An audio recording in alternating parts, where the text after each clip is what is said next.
All right. I'm going to see if I can tackle this. I'm trying harder stuff. I don't have a lot of time. I want to go to bed, but I want to try this before I go to bed. So, what's the word? So, when I got into car audio, this was in 89. Yeah. I was hanging out with Johnny Quist and Chris Johnson. We were skateboarders. And I went over to Johnny's house because I had met Chris. And Chris was like, man, you got to go to Johnny's house. And Johnny had a super shitty Pioneer clear cone subwoofer under his bed that was like fixed with like melted crayons and shit like that. And inside the the box, we used to. That's great too.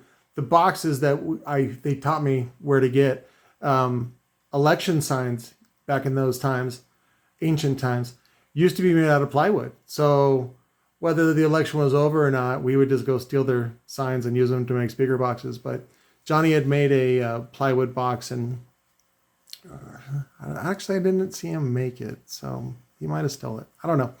Anyways, Johnny put on some NWA, man, and I was hooked. That was it. I was like, oh my God, this is insane. And he had pictures of woofers all over his wall, and his dad just let him do whatever the fuck he wanted because his dad was trying to get the fuck out of there. And it's just him and his cute ass sister, and that's what got me into car audio. And it was a very pure thing. And I, on the way home from high school, there was a stereo store called 21st Century Sound. And I went in there one time, and I had already hooked up with Dave Fenema. Dave, technically he's junior, but to me he was just Dave. His dad, Dave Sr., was the DSM programmer over at Rockford.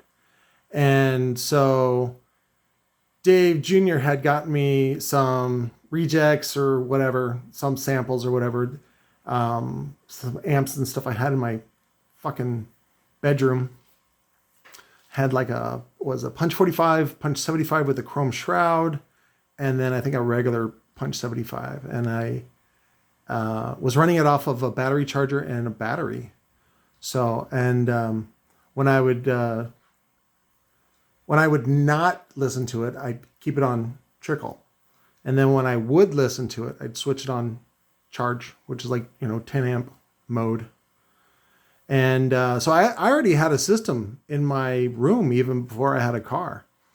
And I remember going down to 21st Century Sound, dude, and they had that fucking Terminator woofer in there with the red cone.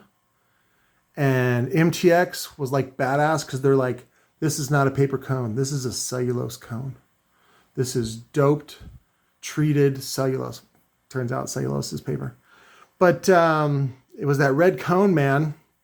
And I think like the next summer, I had actually gone to Iasca 91 over there in Angel Field. Or I guess this was like 2 years later. And I got to meet Lloyd Ivey's pilot. This motherfucker had a pilot, dude. Talk about fucking money. And 12 of those Terminator red woofers. Anyways, it was fucking awesome. Really great show. Bikini contests. All the good stuff that you would normally see at a show that you don't see anymore. But, dude, I wanted that woofer. It was the only woofer on the market that they were doing 2 ohm coils. It was the shit, man. Now I look at it and see, like, now the Mink Brothers, they would get the 8s. They were into 8s before all you motherfuckers. The Mink Brothers, Brian and Chad, these guys would build oversized boxes for their 8s. I don't even think they did ported. They weren't so great at math. But they would hook these things up, and the whole room. Their father wasn't there either. Their whole room would fucking shake. And then not only that, these guys bred pit bulls, which I'm not into, but I guess it's a cool guy thing. And then they had a fucking great ramp in their backyard. Fucking Meek Brothers, those guys. But I went into that shop one day after school, and I had $65 in my pocket. And that woofer was used, and it was $60 on sale for $59.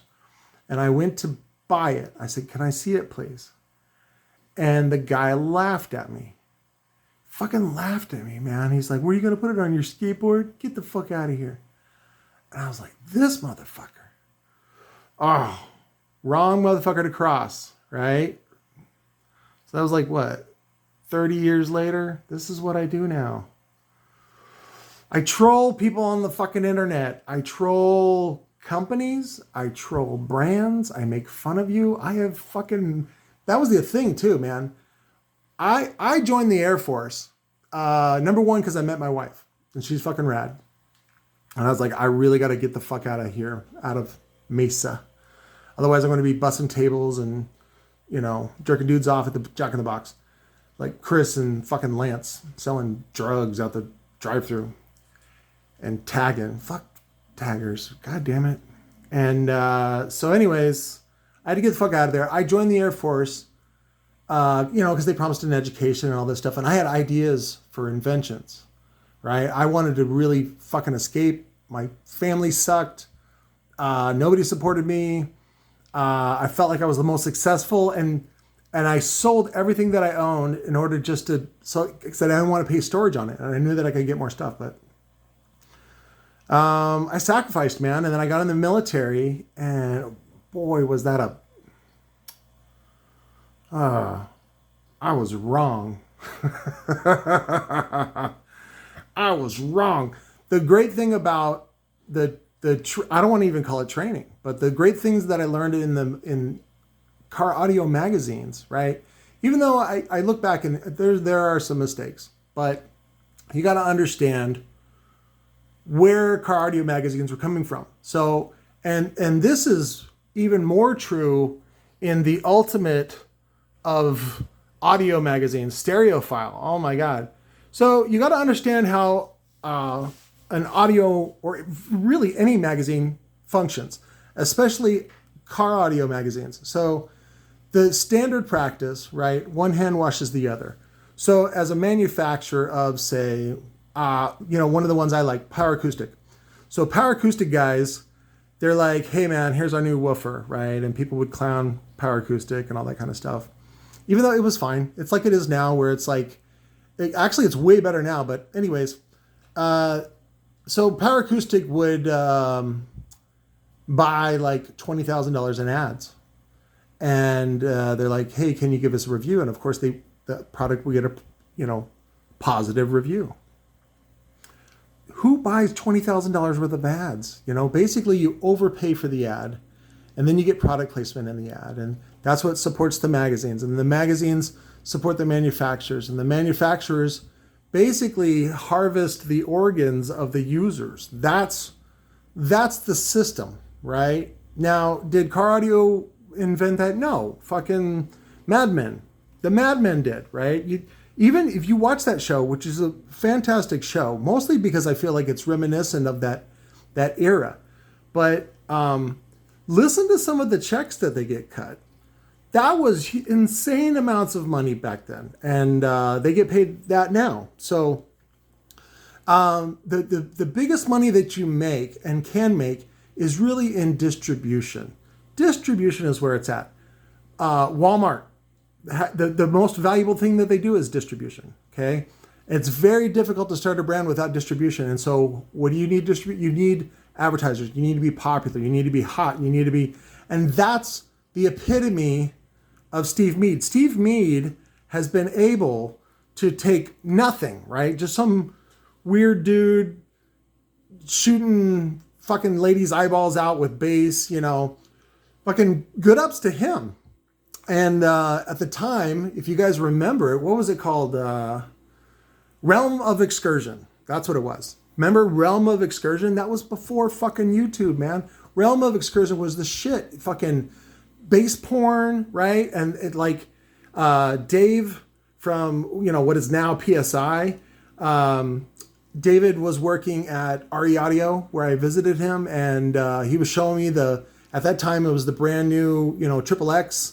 And I'm watching this thing move in and out like a porn star's butthole. I'm like, fuck me, this thing is moving like 4 inches. And Dave's just like, yep, smoking a cigarette, fucking stinking up the place.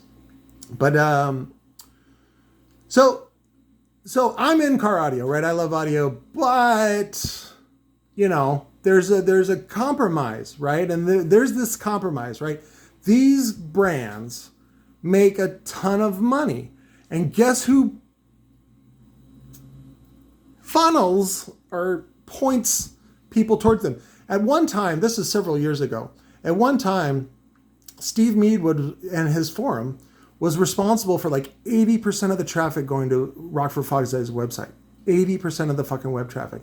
And that's really what Steve has done. Steve has sort of encapsulated and been a leader in helping the car audio and just audio in general and electronics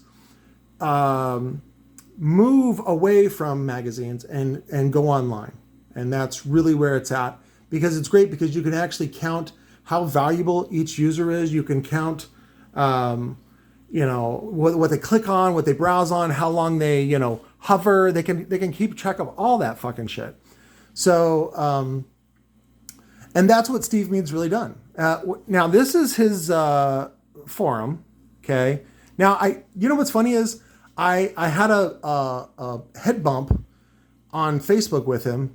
At least, it was him. I don't even remember what it was about. It was the dumbest thing, but he's a bit of a hothead, and I like to poke the bear. So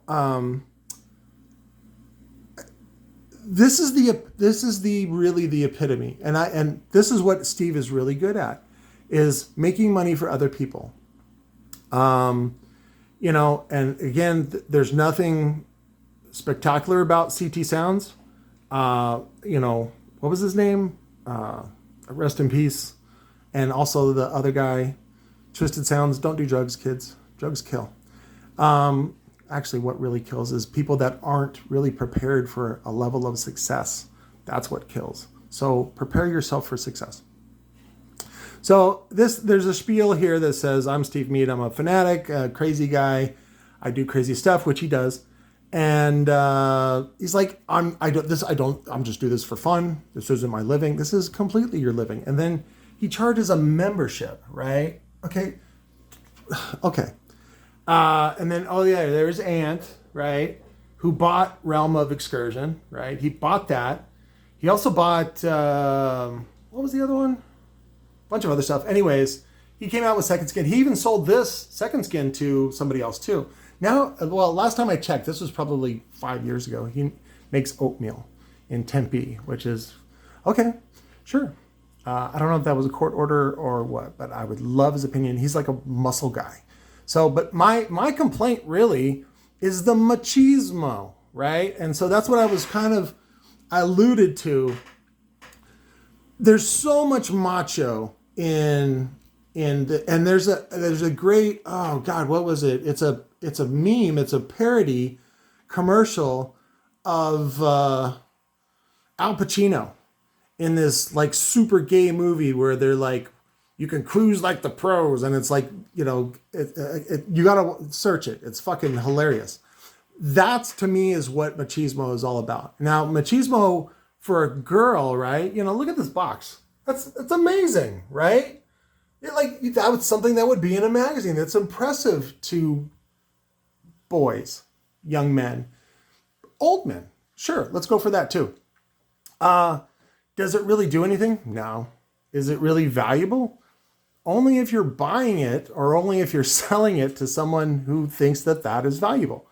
But I don't want to bash Steve personally, because really he's an innovator, and that's what he's really done. And when I say innovation, what I'm really talking about is douchery, douchebaggery. Now, what's funny about these guys that have these big stereo systems is they think they're fucking hot shit. They're like, I got the loudest system and blah, blah, blah, blah, blah, blah, blah, blah, blah. The guy here in Phoenix is not Scott Owens anymore. Scott Owens actually, he runs Insane Asylum motorcycles, and he found a really great market where he sells really expensive motorcycles to really rich people. There's way more money in that there is, and he's starting to get back into audio. But anyways, Steve, oh God, that's what it was.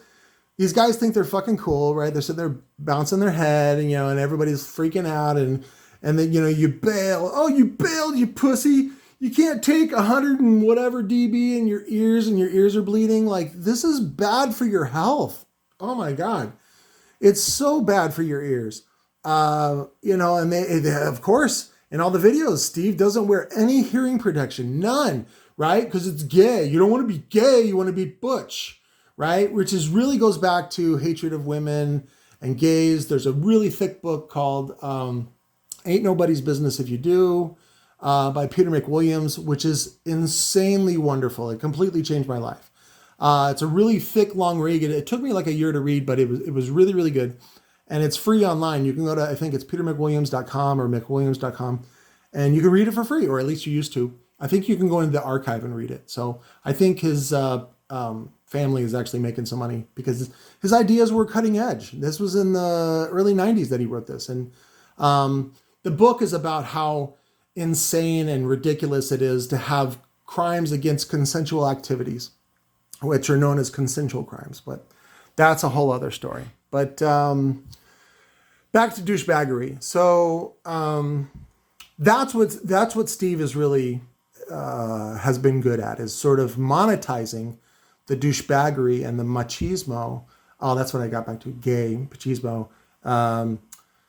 Peter talks about how the hatred of the bottom, right? It's not gay if you're fucking a guy. It's only gay if you're taking dick, and especially if you like it. That's gay. And that's the dumbest thing in the world. But that kind of attitude is still practiced in lots of the world. And in fact, one of the things I really love about the Middle East is when Middle East dudes come over here and they get overwhelmed by, pretty girls walking around, they blame the woman for making them get a boner. That's hilarious. That to me is like the dumbest thing. And they'll stalk a girl and they'll, whatever, they kill her, honor killing, because they, got to jerk off on their corpse or whatever. But, it's the most insane thing. And a lot of that stuff is just, it's compressed and it's not dealt with stuff. And, this is what you see in car audio is this, it's like drugs. It's like drugs. It's like legal drugs. By the way, drugs are not very profitable. I'm not against drugs. I'm all for drugs. I think drugs should be legal and all that stuff. But you know what's funny? The margins in car audio are much better, and your turnover rate is much better. You can flip, god damn, at least 10 to 20 times in a month, that kind of money. And if you're growing weed, you're just a dumb hippie. That takes like 6 months to a year to recover your investment. So, but back to being a douchebag. Okay, so these guys are cool. They're bobbing their head. They're not wearing protection. And, my wife pointed it out. She's like, that's the dumbest thing, because anybody can buy that lifestyle. The lifestyle, right? And guess who's selling it? Steve Mead. And here's all the sponsors. Here's all the people. These are all the people that are playing the game, right? I give you money, you give me money, you talk good about me, I talk good of you.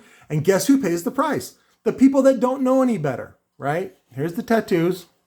I'm surprised he doesn't have any face or neck tattoos. That was one of the things that we talked about. So now the guys that boom and sort of make this a replacement for their tiny penis and their insecure emotional abilities, they proudly annoy other people.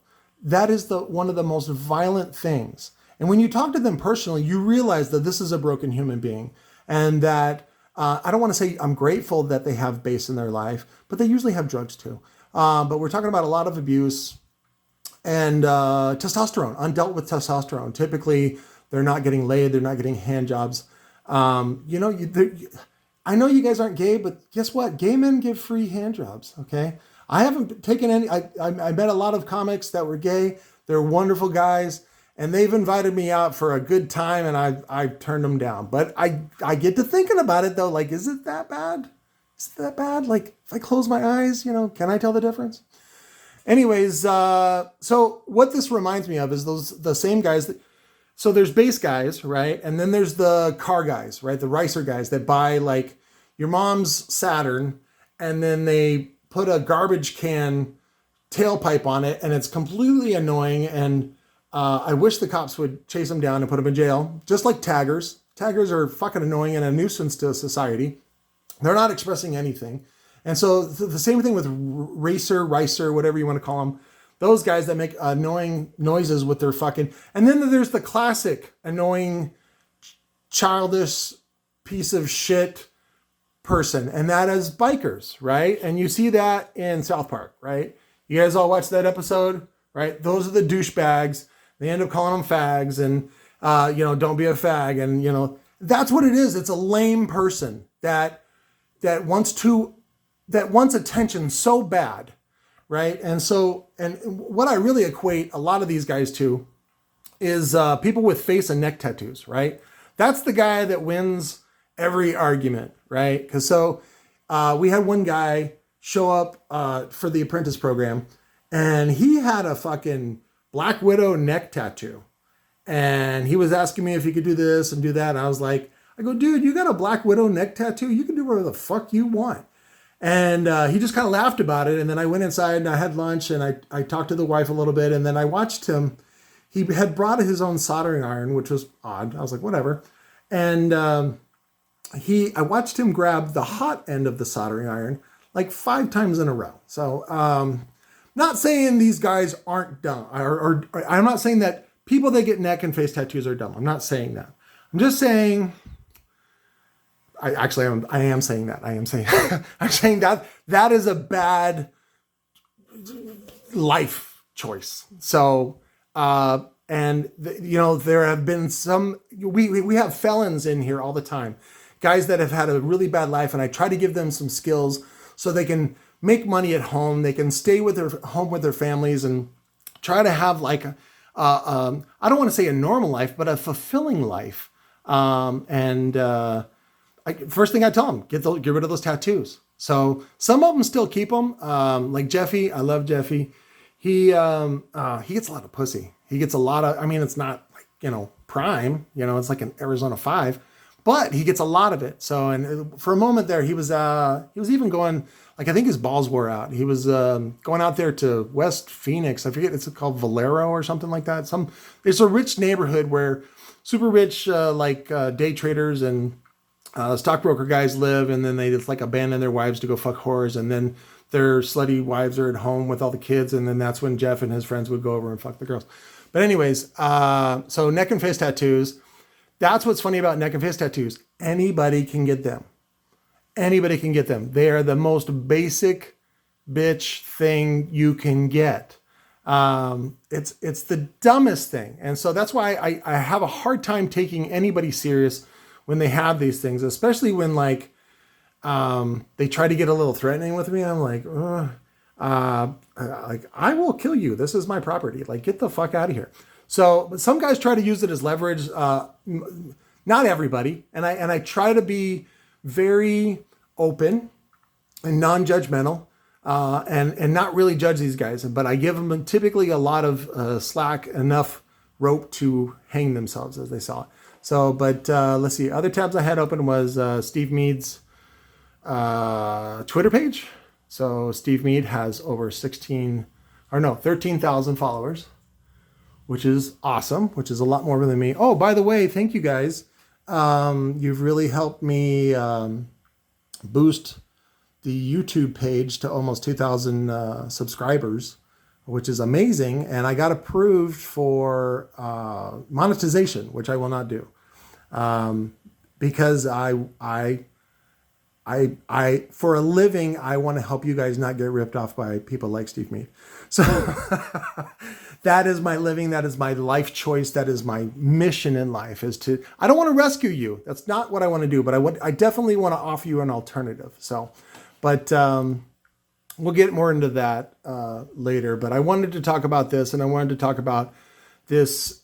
These guys leverage you and your desire to be accepted and your desire to be cool, and they are just manipulating the shit out of you, and you're paying too much. And that was really what I started with Robot was, At the time, God, I met Sherry in 93, in May of 93. And I would have garage sales that would, I'd make like $2,000 at a fucking garage sale. And I was just flipping audio equipment, and it was fucking wonderful. And when I do installs, I'd do them for very, very cheap or very, very free, for like, pizza, because I'm a bit of a fatty. And that's how I learned, right? There was no fucking YouTube. You guys got it so easy. I had to trial and error and just like go out there and just apply myself, right? That was the biggest complaint I always got in high school. Patrick's very bright, but he doesn't apply himself. Well, guess what? Public schooling system of Mesa, Arizona, you don't have anything that I want to care about, right? Like I remember, who was it? Scott Shepard. Who else? Cody. Who was the other guys? A bunch of other bass heads in high school. And I remember Coach Kelly, another douchebag. We had to wait like I think a full semester in order for there to be enough people just to take electrical class in our high school. And then the same thing with metal class. Like we wanted to learn about metal. Now, the welding class was fine. That was done out in the ag building, agriculture, 4-H guys. They'll teach you how to weld. And that was good. And we took, what was it? Automotive out there and all that kind of stuff. Some people are not made to be pencil pushers, right? And collect large, huge salaries just for showing up. Those are called administrators, and they have completely destroyed the budgets of prisons, the budgets of public schooling, the budgets of many corporations. They're useless pieces of shit, but you got to have somebody there to wrangle the natives and tell them what to do and hire them and fire them. And so anyways, I don't need to be part of corporate America or any of these fine corporations that are sponsoring, or, this is a paid sponsorship to be on here, and Steve gets a piece of that. So it's wonderful. And, I want to support Steve, and, Pride has actually come out with some pretty cool products. Expensive as all fuck, but see, look at that. Replacement fund. Is this your country? Sure. Replacement fund for Pride speakers. Give a broken one, get a new one. I have no idea what that is, but look at that fucking thing. That is beautiful. Pride amplifiers have Russian development with Korean manufacture, right? Whatever. Korean, Chinese, it doesn't matter. Pride is out of Kazan, Russia. Wonder if that's that banker guy. There was a banker guy that I used to sell glue to in Russia. He was a banker, and he's like, you know what? Fuck banking. Even though bankers are the biggest dicks of them all. He's like, nah, I want to be super bass guy. And I couldn't help him enough. I didn't have connections in China at the time. And Jacob Fuller picked up that helm and helped him. I forget his name, but he owes me like $200 for shipping. Or no, it was $120 shipping. He didn't pay. So, but that's how that goes. Sometimes you don't get paid. So wrapping it up with Stereophile Magazine. This is the most egregious version of that really sick system, because if you thought that you had money in car audio, you have nothing. You are a piece of garbage. You are a troll. You are a trailer person compared to the people at Stereophile Magazine. These guys spend thousands of dollars on wires, on cables, on power conditioners, on things that hold your cables off the ground because you don't want them, I don't know, to pick up static on the carpet. Is the dumbest thing. They're the ones that listen to vinyl and think that there's all kind of magic inside here in a crossover. These guys are the ones that I can't get along with when I start talking about how tube amps are bullshit, especially if they have step up and step down transformers, and basically reflecting all the information I've soaked up from, I don't want to say disgruntled, but former engineers and technicians of the audio industry. When I, have dinner at their house or when I'm hanging out with them and I'm like, tell me some stories. So like Bernie Bolin, I talked about this in the last video. Jesus Christ, 30 minutes. So I used to hang out with Bernie Bolin when he lived in his big house and he was married, and his daughter Autumn, and Autumn played the harp and it was like this genius, and she had all this potential, and she was going to be like, she graduated, like she passed all her classes and was taking college courses at 16. And not only that, but just like a knockout, like disturbingly beautiful. Like I definitely had to like just focus on gross old Bernie, and Bernie's a lovely man. But him and I hung out like on Sundays, and I was like his board tech, and he helped me fix like probably like 30 or 40 of the Diamond Audio D6 1200.1s. So those are the only ones worth fixing. And lo and behold, those were the ones that lasted for several years. And Bernie does really good work. He's a very talented guy. However,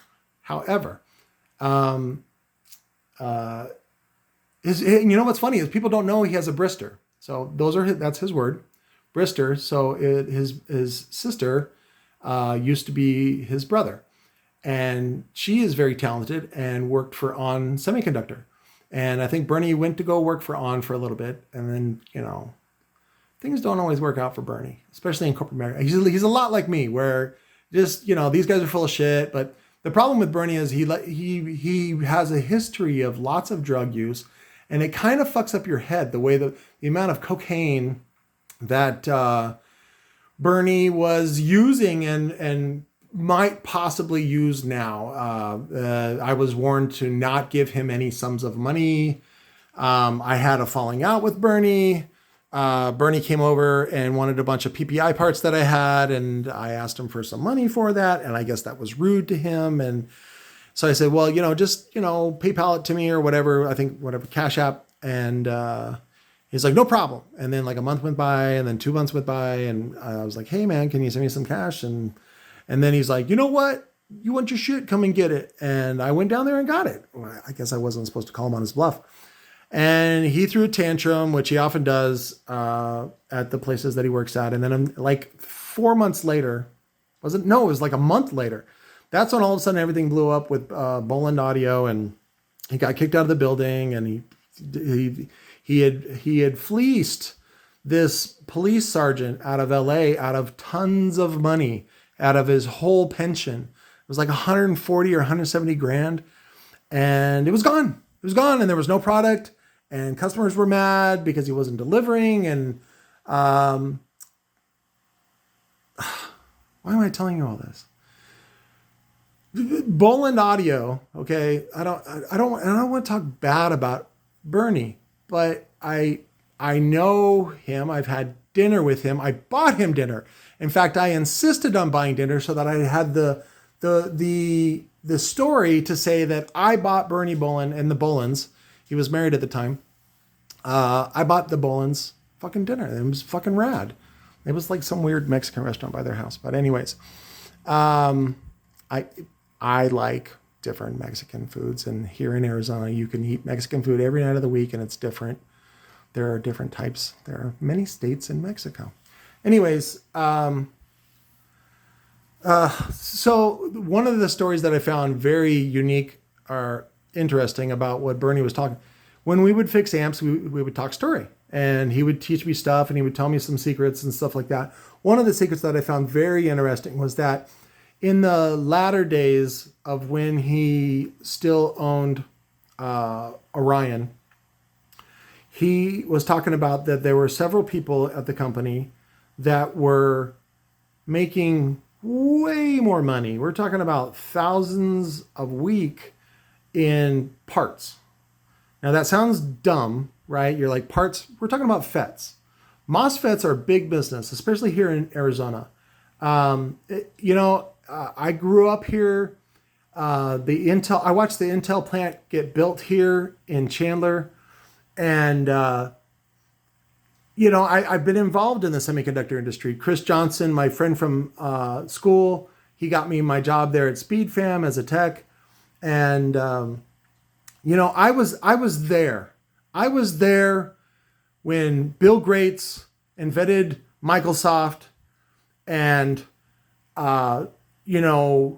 processors were measured in angstroms, which is, like 5 hours of toenail growth, and then they clip the toenails off and make a microchip out of it. That's where I've been in this hotbed of technology known as Arizona, mostly because it's the cheap labor and large pool of graduates from the colleges here. But so they were making more, back to my other saying that there's a very large semiconductor industry here, including ON, which was a spinoff of Motorola. And what was the other one? I forget. Anyways, so Vishay, that was what it was. Rock. I'm tired. I want to say Rockwell, but they spun off the MOSFET division to Vishay. So any devices you can look up now, you can actually look up in Vishay. And a lot of times you can sample devices for free. All you got to do is pay the shipping. And sometimes Vishay will actually have old runs for old equipment. So if there's any people out there that are fixing old equipment, PPI amps, Orion amps for the 90s, things like that, the 88, 91 bipolar complementary pair, they still make them, or they have stashes of them that you can buy. Because I had like an old RF 2000 Rockford home amplifier that needed all the devices changed, and they had them. And as a treat to me, because I had paid Bernie a bunch of money to fix these amps, he got the samples for me, which was very, very nice of him. Thank you, Bernie. But the guys were selling the devices out to people all over the country, but mostly distributors here. And they were selling those out the back door because they were purchasing them. The price, oh my God, the price breaks that they were getting on these devices. Of course, they had to buy a lot of devices to make amplifiers. That was a given. So, but what they figured out was that they could buy them even in greater quantities and get an even better deal. And then they were selling them out the door. So we're talking about a device that costs, say, $3 each retail. And they were getting them for pennies.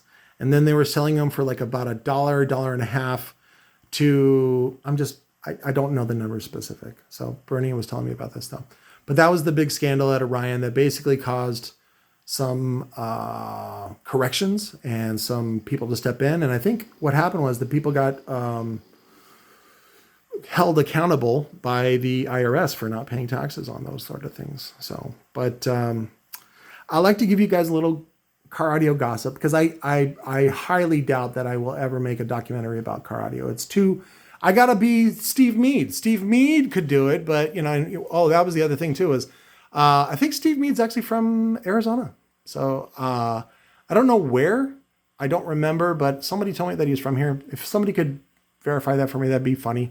Because like people like my douchebag brother fall in love with California, and then they say they're from California, which is the weirdest thing, because they want to be associated with California. It's kind of weird thing, but whatever. We all want to be something when we grow up. But I think that was it.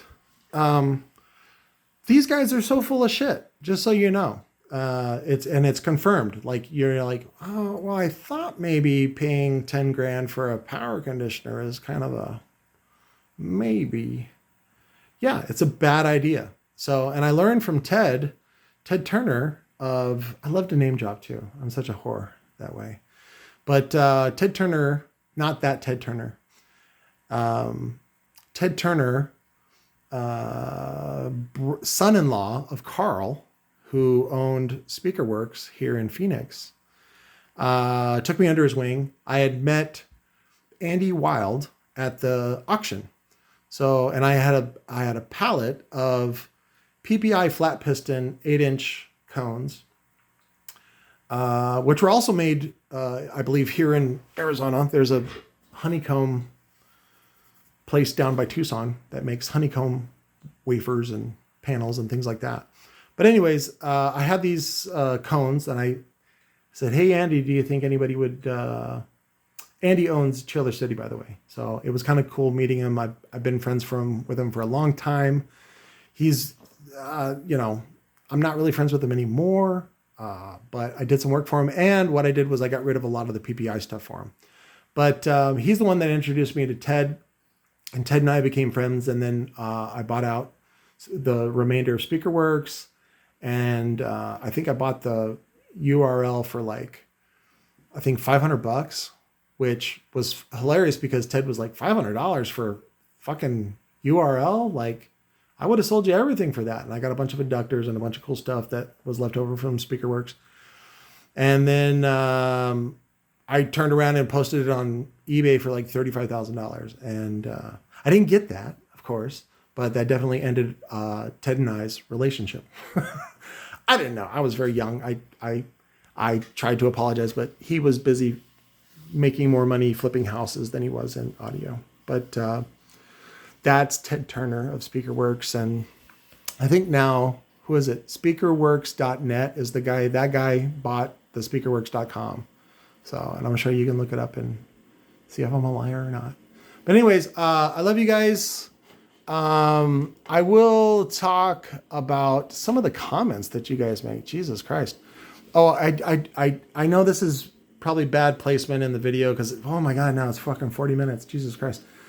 One of the bad things that I don't know. I don't want to say good or bad. I think that Google and YouTube value what I'm doing here, which is generating views. And so they actually censor or remove troublemakers that say things that are against community guidelines. So I'm not the one censoring you. I'm all for free speech. I love to talk about fuck shit, motherfucker, goddamn piece of garbage, Jesus fucked in the ass and hung out with horse. Those are the things I love to say. And so when other people say them, I get a little tickle in me. And so I want to honor that. I think when you guys say the word pedophile, that's a little weird because we're talking about audio and why you would all of a sudden say that. I don't know. I think maybe you're fucking your daughters or something, which is fine. It's, I don't want to judge you. That's how grown men have been grooming their daughters for years and teaching them about sex. I remember, okay, one last story, and then I'll go. I remember I was 15, because I had broken my leg when I was 14, skateboarding, and then I finally got it to heal, and my calf was back to full size, weird, double the size of my other calf strength. And I met this girl, and she, we had some time to be intimate together. And, oh, that's right. It was junior high. It was 9th grade. And, she really liked me. And, I think my mom had won some sort of contest at work. So she got like a free weekend up in Flagstaff. And, so I had, invited her over and lit some candles and we went to make the love, and guess who starts crying? Yeah, not me. So as it turns out, my penis is large for whatever. As my brother calls it, I got the Chandler meat, right? My dad had a huge penis. I have a huge penis. It's just the way it goes. Even at 14, 15 years old. And so when I went to insert my large penis into her, she started to cry. I said, what's wrong? Is this something I did? And she's like, no, it's not anything you did. I said, well, do you want to talk about it? And then she says, well, the tearing and the pressure reminded me of when my stepdad was raping me. And I was like, well, let's just get dressed and walk you home. Baby Jesus. So, and then I saw her years later at Walmart, and she was not in great shape. But anyways, pedophilia is a really weird subject, and I really enjoy the way that Louie C.K. has sort of tackled America's obsession with it. There's a lot of great things. I'll put some links to some of his great stuff. He actually did a monologue on SNL, which I thought was really daring of him. And then, of course, later it comes out that it's not that he's a pedophile, that he just likes when people watch him jerk off. That's all. It's not a big deal. And his most recent special, which was very special, and it was heartwarming and wonderful, and it helps remind all of us that we're humans, that if you like Christianity, then you should love one another. And remember that Jesus hung out with thugs and prostitutes. And so, it's okay to be like Jesus. So, and Jesus had 0 neck tattoos. I read the Bible twice. That's a lie. And there was no neck tattoos. So don't get neck tattoos. But I love you guys. Thank you for watching and thank you for subscribing. Talk to you later.